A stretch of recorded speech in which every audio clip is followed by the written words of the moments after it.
Yang terpenting intinya dalam perjalanan Isra Mi'raj ini adalah solat, bukan somat. Ustaz somat lain di sana. Solat, ya. Solat. Kenapa solat ini penting? Saya kemarin tadi malam ceramah takziah orang meninggal, saya sampaikan juga. Jangan apapun keadaan kita, kondisi kita badan sakit pun, dalam keadaan miskin atau kaya, lapang atau sempit, semuanya itu jangan pernah tinggalkan sholat. Apa nanti yang kita bawa menghadap Allah Subhanahu wa ta'ala? Makanya selalu dibacakan tentang, diingati tentang sholat ini. Karena kalau sholatnya sudah benar, maka seluruh aspek kehidupannya pasti benar. Engkau mau rumah tangga bahagia, engkau mau rezeki mengalir lancar, engkau mau anak jadi anak yang soleh-solehah, baca sering-sering sholat. Engkau mau anak kita ini menjadi penghafal Al-Quran, maka sholat, Pak. Tidak ada jawaban lain. Banyak orang berkata, ya Ustadz, kan saya sih rajin sedekah. Kata hadis, in asobathu, kalau dalam hadis kita dikatakan, kalau sholatnya baik maka baiklah semuanya. Kalau sholatnya tak baik maka tak baik semua. Maka generasi-generasi kita ini tinggalkan nih anak-anak kita nih Pak Bu, yang kecil-kecil ini, bawa dia ke musola. Mau dia manjat dinding, antak tuh di situ. Silahkan dia, mau dipanjatkannya gambar bintang di atas pucuk tuh, biarkan saja. Anak-anak itu namanya juga anak-anak yang seperti dibilang Ustadz Amantu Billah tadi itu. Nggak usah Pak dimarahin, yang penting dia diajarkan datang dengan ke masjid supaya sholat. Makanya saya selalu sampaikan, kalau mau hidup ini selamat dunia akhirat, sholat itulah jaga. Karena dalam sholat itu as-sholatu doa, sholat itu doa isinya semua Bu. Maka semua aktivitas dalam hidup kita itu dimulai dari sholat Bu. Itu tadi saya bilang, datang ibu-ibu Ustaz, saya suami saya nih Ustaz, ya Allah, kalaulah bangkit Fir'aun lagi, dialah penerus Fir'aun. Banyak yang mengadu seperti itu Bu. Pak Ustaz, ini suami saya sekali pergi 3 hari baru pulang Pak Ustaz, tolong bacakan doanya Ustaz. Nah baca, saya baca doanya Bu, nah bisa. Istrinya tulah yang sholat bangun, doakan suami. Tadi dibaca istighosah oleh Ustadz Amantu Billah, ya Latif, ya Latif, ya Latif, ya Latif, ya Latif. Apa makna Latif itu? Lembut hati kita ini, lunak Pak, lunak hati kita ini. Itulah gunanya istighosah itu, supaya lunak hati kita ini menerima kebenaran Allah dan kebenaran Muhammad Rasulullah SAW. Itulah hikmahnya perjalanan Isra wal Mi'raj. Kata Rasulullah SAW, sholat itu seperti kepala Pak. Orang kalau putus kakinya masih bisa jalan. Orang kalau putus tangannya masih bisa Orang hidungnya tutup satu, lubang hidungnya tinggal satu, masih bisa berenang. Orang telinganya tak ada satu, masih bisa berenang. Tapi kalau orang sudah tak ada kepalanya, maka sudah pasti dia tak akan bisa hidup. Itulah dikatakan sholat itu seperti kepalanya ibadah. Kalau sholatnya bagus, kehidupan kita tuh aman, tentram, sentosa. Harga dogan, saya belum terlalu pandai bahasa Palembang nih Pak, ya. Harga dogan yang turun insya Allah naik, doa terus. Kalau ibu-ibu ini satu kampung doa, ya Allah dogan turun ya Allah, sambil nangis dikit Pak. Ya Allah, dogan tak ada nilainya ya Allah, kami tumbangkanlah dogan, kami ganti sawit. Tanam sawit, dogan pula yang mahal, sawit murah. Banyak seperti itu. Tadi kami cerita kami sama Pak Samna tadi dalam perahu tadi. Karena itulah kita tidak punya hakul yakin sama Allah. Apa kata dalam agama kita? Bagaimana aku merasa bisa miskin sedangkan aku punya Tuhan Allah yang Maha Kaya. Kalau semuanya dihadukan kepada Allah, semua itu dilaporkan sama Allah, tidak mungkin Allah membiarkan kita Pak Bu. Orang yang tak menyembah Allah saja Allah kasih, apalagi yang menyembah Allah. Mulai saat ini, malam ini bangun tahajud, doalah, ya Allah, dogan ya Allah, ya kan, naikkanlah harganya ya Allah. Begitu Pak Bu. Kalau sudah Allah mengatur semuanya, selamat hidup kita ini. Saya pernah dinasihati oleh kawan saya ketika sedang bercengkrama di Masjid Nabawi. Apa kata dia? Allah itu punya segalanya. Allah itu punya segalanya. Maka mintalah kepada Allah segala-galanya. Allah itu punya segala. Garis bawah ibu yang di Facebook, yang di YouTube, ingat, saya lihat ini, nanti bisa lihat. Allah Subhanahu wa Ta'ala itu punya segala-galanya. Maka mintalah segala-galanya kepada Allah Subhanahu wa Ta'ala, jangan yang lain Pak Bu. Itulah makna sholat itu membekas dalam hati kita. Ini ndak. As-salatu khairum minan naum. Gak boleh. Nanti tambah buat ngoroknya. As-salatu khairum minan naum. Macam mana rizki itu nak lancar? Macam manalah suami itu jadi orang soleh? Macam manalah anak itu menjadi anak yang soleh-soleha? Kalau kita solat tidak mau menghadap Allah Pak Bu, maka semuanya adalah Allah.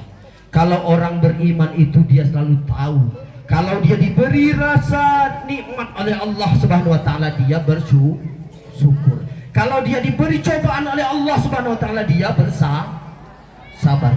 Maka banyak-banyaklah Ini anak-anak kita Pak Bu. Saya pesankan anak-anak kita ini. Tadi kami cerita sama Pak Sam dalam sampan dalam perahu. Pak Ustadz, mana anak-anak kami ini ingin jadi seorang penghafal Al-Quran. Nggak perlu jauh-jauh Pak. Ustadz kita ada, Ustadz Amantubillah ada, Ustadz Yusuf ada, Ustadz Pujianto ada. Keluarkan rezeki itu Pak. Gaji mereka mengajar anak-anak di musola kita ini. Gaji mereka Pak. Hari ini orang aneh sekali. Kalau artis datang dibayar puluhan juta mau dia. Tapi kalau membayar guru ngaji, membayar orang yang mengurus fardu kifayah, mereka takut mengeluarkan hartanya. Mikrofon pun Bu, Pak Bu, di musola itu diikat pakai karet. Benar tak? Kadang-kadang Pak Amantubillah itu doa, Allahumma firlah Rabbana atina fid dunya hayya 'ala shalah. Lah datang Pak Dolah ke masjid. Kenapa lah Pak Amantubillah ini manggil saya? Padahal Pak Amantubillah ini azan. Karena apa itu? Karena mikrofonnya itu tak diganti-ganti. Alamat Pak, mau dibawa kemana hidup kita ini? Mau kita bawa kemana hidup kita ini? Hidup kita ini tak lain tak bukan menghadap Allah Subhanahu wa Ta'ala. Di surga itu, di akhirat itu cuma ada dua pilihan. Kalau tak surga, neraka. Kalau bapak-bapak ibu tak menemukan saya di neraka, pasti saya dalam surga. Kalau bapak-bapak tak menemukan saya di dalam neraka, saya pasti dalam surga. Ah, itu balik-baliknya situ. Nanti sama-sama Pak Sam, sama-sama Pak Kades, yang utama Pak Amantubillah lah ya dulu, karena dia yang baca istighosah tadi. Nah, kita ikut di belakang beliau. Ya, maka begitulah Pak. Ya, kadang-kadang kita ini aneh. Maka perjalanan Isra Mi'raj itu bukan kita maknai sebagai perjalanan Nabi begitu saja, tapi perjalanan sholat itu menata, mengatur hidup kita, seluruh aspek hidup kita. Bukan hanya dirikan musola, tapi kita juga harus sejahterakan orang-orang yang menghidupkan musola itu. Kalau mereka ustadz-ustadz ini ilmunya mahal Pak Bu, karena tak terbalas kita. Ustadz-ustadz kita ini ilmunya mahal Pak Bu, karena yang boleh mereka bawa itu menghadap Allah Subhanahu wa Ta'ala. Yang mereka bawa itu adalah tujuan jalan ke surga. Surga itu tak bisa dibeli apapun, tak ternilai harganya, kepuasannya tak akan terbatas. Maka gaji mereka Pak Bu, Berapalah satu rumah 5.000?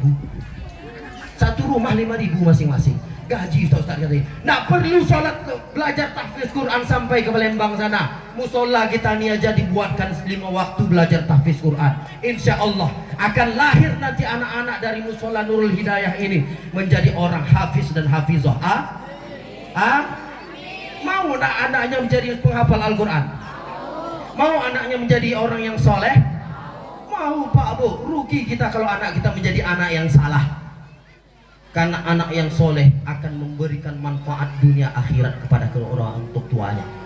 Dunia yang kita cari sebentar Pak Bu, 50 tahun 60 tahun kita cari siang dan malam, jongkel kelapa, semuanya itu kita tinggalkan nanti. Tapi kita keluarkan harta yang kita cari penuh keringat itu untuk anak kita. Kita persiapkan jadi anak yang soleh soleha, jadi anak yang hafiz hafizah, supaya selamat dunia kita nanti, selamat akhirat kita ini.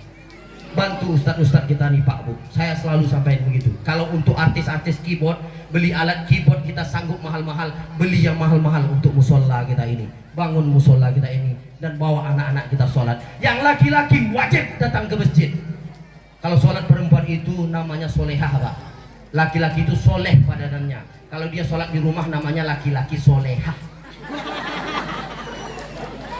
Benar? Maka laki-laki sholat di masjid. Nabi pun bilang begitu. Kalau tidak bakar rumahnya, kata Nabi Muhammad Rasulullah SAW. Ajari anak-anak kita ini. Inilah makna dari Isra wal Mi'raj. Anak-anak kita ini untuk anak-anak, bapak-bapak, ibu-ibu yang punya anak. Saya belum punya anak, belum punya istri. Insya Allah pulang dari sini nanti banyak yang nelpon tengah malam. Ya Pak. Ini anak-anak kita sekarang dunia udah semakin canggih, tidak bisa kita kontrol lagi. Daripada dia main lato-lato setiap hari, silahkan dia main lato-lato, silahkan dia main TikTok, segala macam. Nggak apa-apa, tapi waktu sholat dia sholat, waktu ngaji dia ngaji. Jangan sampai. Dulu ingat kita waktu kecil emak ayah kita, kalau tak sholat kita, saya ingat waktu kecil sedang main voli, gitu bola mau datang cepitan emak dari belakang, balik mengaji. Itu emak kita dulu Pak Bu. Mak saya masih saya ingat peluh mata keringat menangis saya waktu kecil. Apa kata mak saya? Nggak balik sholat maghrib dipukul sapuli dia. Ampun mak sakit, dipukul mak kita. Tapi udah besar Pak Bu, coba lihat.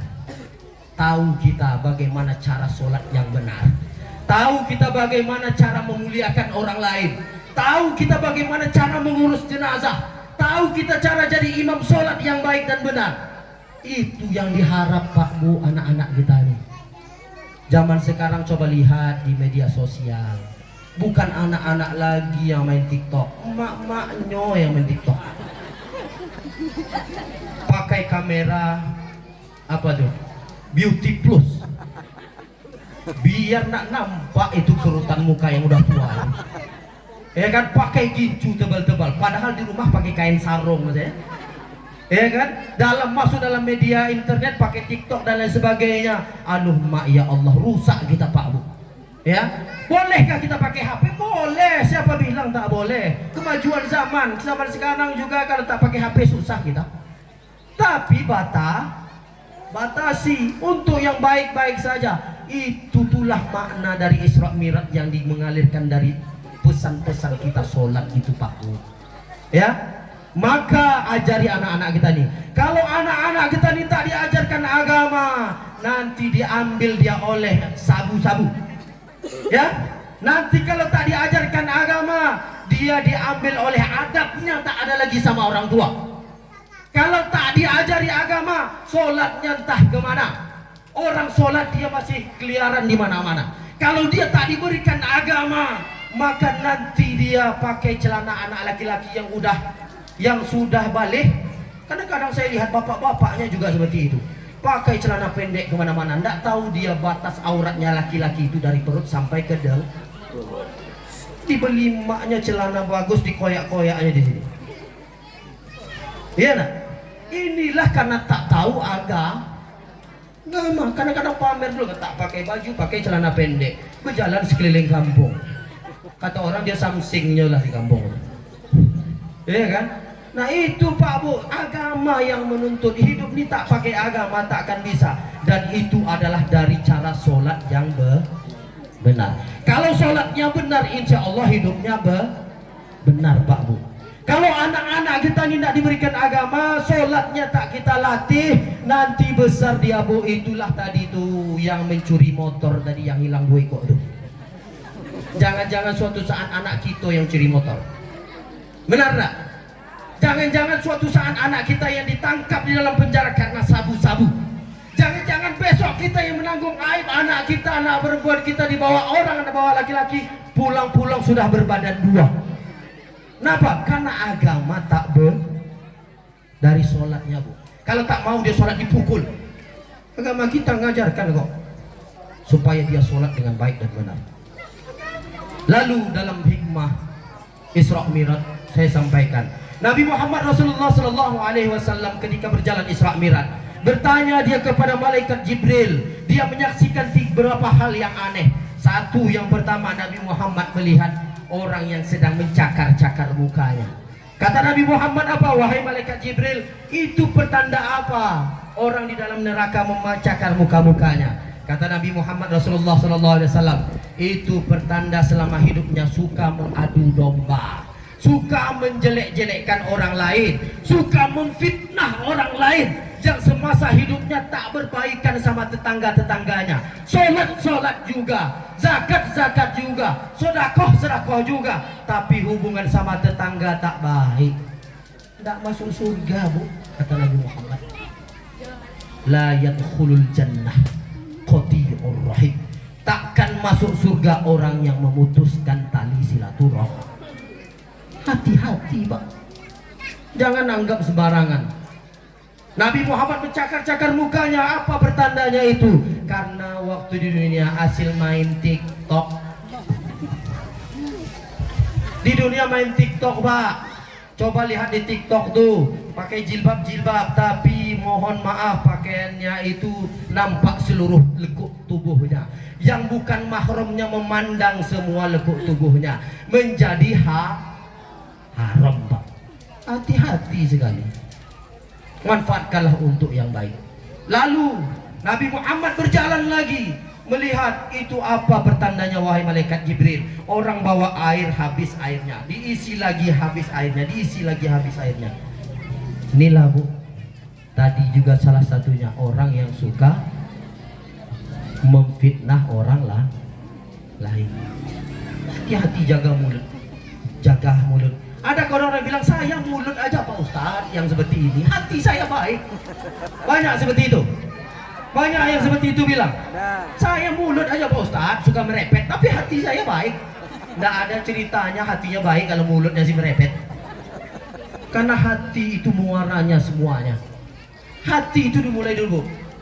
Ya, idza sholat jasadu kullu wa idza fasadat jasadu kullu. Kalau hatinya baik maka baik semua. Kalau hatinya jelek-jelek semuanya, maka belajarlah menata hati supaya semuanya baik. Lalu Nabi Muhammad berjalan lagi melihat, wahai malaikat Jibril, saya melihat ada orang yang menanam suatu biji, suatu benih, seketika tumbuh dan seketika langsung berbuah. Nah, bayangkan itu Bu. Seketika tumbuh dan seketika langsung berbuah. Apa pertandanya ini wahai malaikat Jibril? Kata malaikat Jibril, inilah semasa hidupnya orang-orang yang suka menebarkan kebaikan. Nabi Muhammad itu sudah meninggal 1400 tahun yang lalu Pak Bu, tapi hari ini masih diucapkan orang di tiang-tiang menara masjid. Asyhadu anna Muhammadar Rasulullah. Kenapa masih disebut orang? Karena dia jaga hubungan baiknya, amal solehnya semasa hidup. Orang kalau dia menjaga amal baiknya semasa hidup, dia selalu berbuat baik dengan orang lain, insya Allah sampai mati pun dikenang orang Pak Bu. Sampai mati masih didoakan orang. Tapi kalau dia sudah amal jelek yang dilakukannya, suka merusaki hubungan rumah tangga orang lain, suka dia mengadu domba, suka dia memfitnah orang, insya Allah dikenang orang juga. Tapi dikenang orang, antaklah mati situ. Iya nak? Tapi kalau baik, ya Allah, dulu almarhum Bapak Samsudin itu ya Allah baiknya. Itu kalau Bapak Samsudin dan tidak ada, tapi sekarang masih ada. Ya, baik ini kami pernah ya Allah, waktu itu acara Isra Mi'raj di desa Sumberjaya, di pagi-paginya kami duit ya Allah. Insya Allah datang, mana Pak Samsudin itu? Inilah dia, katanya, masuk surga. Apa kata Pak Samsudin? Itu Ustaz Andika, saya bawa juga. Panggil Ustaz Andika, masuk surga. Ada juga itu bawa acaranya Ibu Kades, panggil Bu Kades, masuk ke surga. Ya, jadi begitulah Bu, sebarkanlah kebaikan selama masih hidup. Ya, jangan pernah tinggalkan sholat. Saya selalu hanya pesankan, amal ibadah lain baik, sangat baik, sedekah baik, zakat baik, qiyamul lail, bangun tahajud, duha baik. Tapi yang terbaik itu adalah sholat fardu, jangan pernah tinggalkan Pak. Ya, inilah dia yang dipesankan sebenarnya secara tersirat dari perjalanan Isra wal Mi'raj lewat sholat. Kalau sholatnya baik maka insya Allah baik. Tak ada orang yang dekat dengan Allah tak diselamatkan oleh Allah Subhanahu wa Ta'ala. Orang-orang yang jauhlah dengan Allah yang akan ditenggelamkan Allah dalam api neraka. Bahkan juga ketika hidup di dunia akan ditenggelamkan Allah dalam kesengsaraan hidup di dunia. Tak percaya, cobalah nanti Bu. Orang sholat kita tak sholat, orang puasa kita tak puasa, orang zakat kita tak zakat. Lihatlah nanti, andai pun kaya tak tenang hidupnya. Benar? Andai pun dikasih Allah rezeki banyak tak tenang hidupnya, yakinlah. Karena yang dicarikan dalam hidup ini bukanlah kesenangan, yang dicari dalam hidup ini adalah ketenangan. Banyak orang kaya tak nampak di mata kita senang, tapi sebenarnya mereka tak tenang. Maka bagaimana cara supaya hidup ini tenang? Kembali lagi kepada sholat. Kalau mau rezeki bagus, sholat bagus. Mulai dari wudhu yang bagus. Ini kadang-kadang orang sholat dia paling lambat datang, dia paling dulang dulu. Benar? Dia paling lambat datang, dia paling pulang dulu.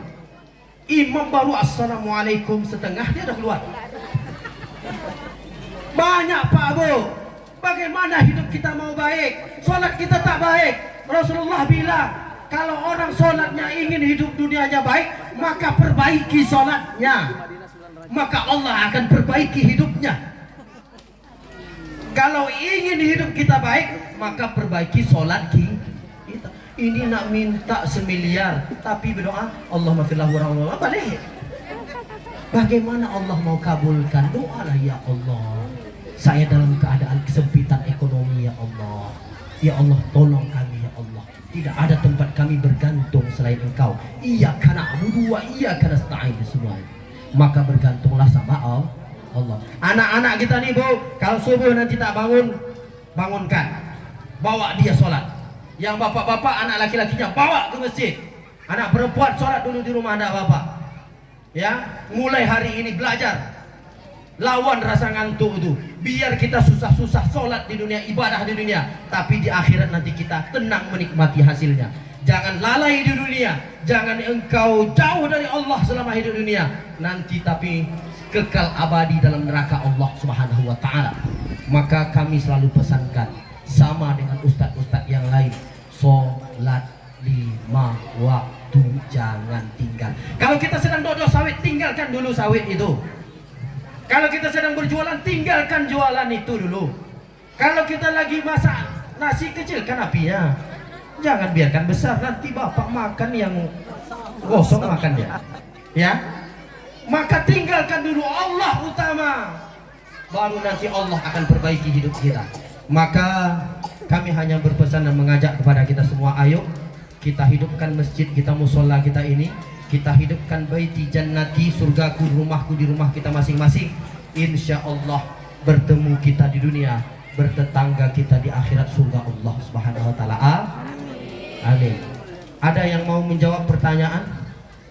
Saya beri pertanyaan, nanti saya kasih uang 1.000. 1.000 real. Tapi $1.000. Tak mau $1.000 udah nggak jadi berarti. Baik bapak-bapak, ibu-ibu yang dirahmati oleh Allah Subhanahu wa taala. Kami ini tak layak sebenarnya menceramahi ayah anda, ibunda kami ndak. Kami tidak sedang menggurui ayah anda, ibunda sekalian ndak. Kami tidak mengajari ndak. Kami ini al-fakir, orang yang masih jauh ilmunya ndak seberapa. Kata Imam Al-Ghazali, ilmu kita itu hanya seperti dimasukkan jari telunjuk ke dalam lautan, kita angkat menetes, hanya segitulah ilmu kita ini manusia Pak. Ndak banyak, ndak usah sombong dengan ilmu kita, ndak suka sombong dengan amal ibadah kita. Tapi kalau kita punya ilmu sedikit, punya amal ibadah, ayo bagi ilmu kita, ajak orang jalan Allah Subhanahu wa taala. Insya Allah itulah yang akan menyelamat kita nanti dunia dan akhirat. Kalau ada salah saya mohon maaf. Kalau bisa jangan kali ini saja kita berjumpa. Insya Allah suatu waktu yang lain kita akan berjumpa lagi. Itu maknanya, ibu-ibu undang saya lagi di sini. Itu maksudnya. Ya, baik, mungkin hanya itu yang dapat kami sampaikan. Kalau ada kata silap salah, kami memohon ampun kepada Allah Subhanahu wa taala dan memohon kepada maaf kepada kita semua. Billahi taufik wal hidayah wal inayah. Assalamualaikum warahmatullahi wabarakatuh.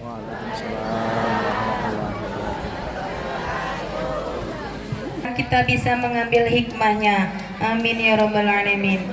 Acara yang terakhir yaitu pembacaan doa.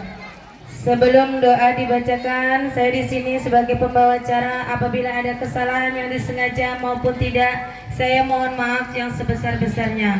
Dan kepada Allah saya mohon ampun. Akhir kata saya ucapkan wabillahi taufiq wal hidayah. Wassalamualaikum warahmatullahi wabarakatuh.